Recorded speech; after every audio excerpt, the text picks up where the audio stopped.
Hello everyone, today we will discuss about the analysis or characterization of nanomaterials. The synthesized material is analyzed by various analytical tools or techniques. जो material हमने synthesise किया उसका अभी आपको analysis करना है with the help of analytical tools or techniques. So now we will discuss about the techniques and its uses. So the first technique is UV visible spectroscopy. An instrument used for this technique is UV visible spectrophotometer. UV visible spectrophotometer से आपको information मिलेगी that is preliminary confirmation of formation of nanoparticles. Nanoparticles form हुए कि नहीं इसके information आपको UV visible spectrophotometer से मिलेगी.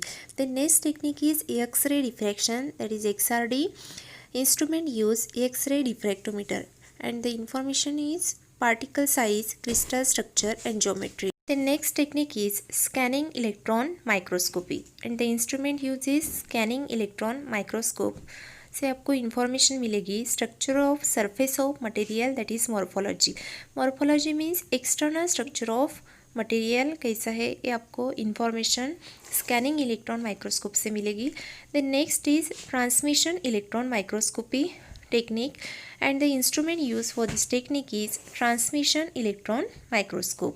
इससे आपको पार्टिकल का साइज कितना है नैनोमीटर में ये आपको इंफॉर्मेशन मिलेगी. Then next is FTIR Fourier transform infrared spectroscopy and the instrument uses Fourier transform infrared spectrophotometer.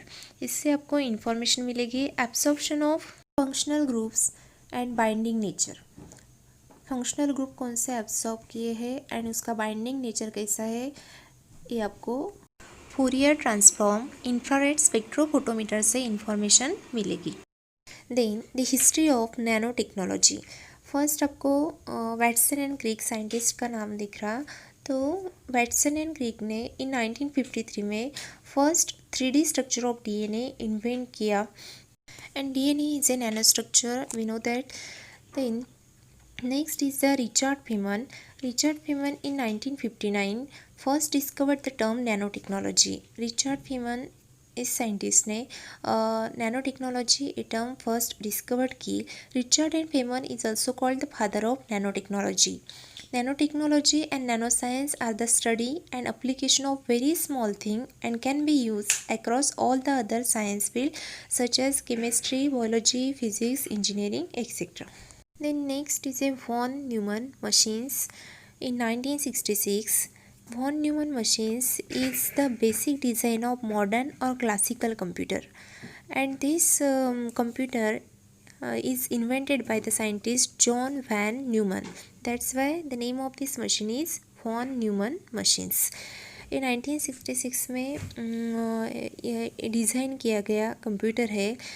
इस कंप्यूटर में stored program is known as von Neumann machines. इस कंप्यूटर में जो प्रोग्राम स्टोर्ड होते हैं उसका नाम है वॉन न्यूमन मशीन्स.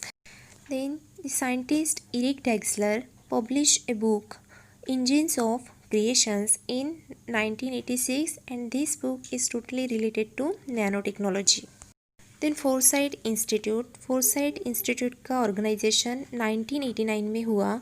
तो इसका ऑर्गेनाइजेशन टेक्नोलॉजी में रिवॉल्यूशन लाने के लिए किया गया था. Then this is non profit organisation. Then national nanotechnology initiative, that is INR, is a United States federal government program for the science, engineering and technology research and development for nanoscale project. The next is Center for Responsible Nanotechnology. इस technique में new researches किए जाते हैं on nano technology science and development system. So this is the history of nano technology. Nanomaterials have been produced and used by humans for hundred of years. से human being nanomaterials का use कर रहे, nanomaterials को produce कर रहे. But however understanding of certain materials as nano structure material is relatively recent. But आपको हमको तब पता नहीं था कि this is nano structure material. Nowadays we understood about the nano structure material. Due to the development of advanced tools, that is sophisticated instruments, it has been possible to reveal the information at nanoscale. Development of advance tools and techniques की वजह से sophisticated instruments का use करके अभी ये possible हुआ कि nano scale structure nano materials के बारे में हम इंफॉर्मेशन जान सकते हैं. See this is a ancient painting of glass. Beautiful ruby red color of some ancient glass painting is due to gold and silver nanoparticles trapped in the glass matrix. आपको अभी आपने जो पिक्चर देखा, this is the beautiful ruby red colour ancient glass से बनी हुई painting से gold and silver nanoparticles glass matrix में ट्रैप किए जाते हैं. द डेकोरेटिव ग्लेज और metallic film known as lustre found on some medieval pottery is due to certain spherical metallic nanoparticles. That means जो medieval pottery means मध्ययुगीन काल में जो यूटेंसिल्स यूज़ किए जाते थे उसके ऊपर जो लस्टर रहता था, दैट मीन्स चकाकी रहती थी. ये चकाकी is due to certain spherical metallic nanoparticles. Spherical metallic nanoparticles की वजह से उसके ऊपर एक डेकोरेटिव ग्लेज रहता था, दैट मीन्स लस्टर रहता था, एक चकाकी रहती थी, चमक रहती थी.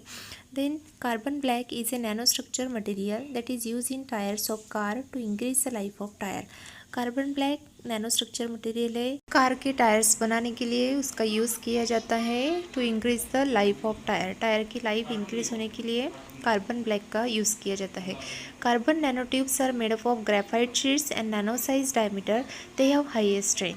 Carbon nano tubes graphite sheet से बनाते हैं विथ नैनो साइज डायमीटर उसका नैनो साइज में रहता है, that means at nano scale. They have highest strength उसकी बहुत ज़्यादा हाई होती है.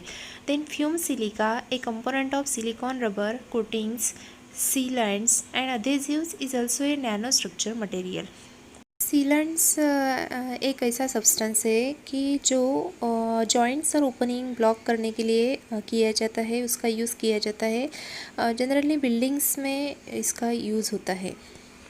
Then adhesives is a sticky substance and this is also a nano structure material.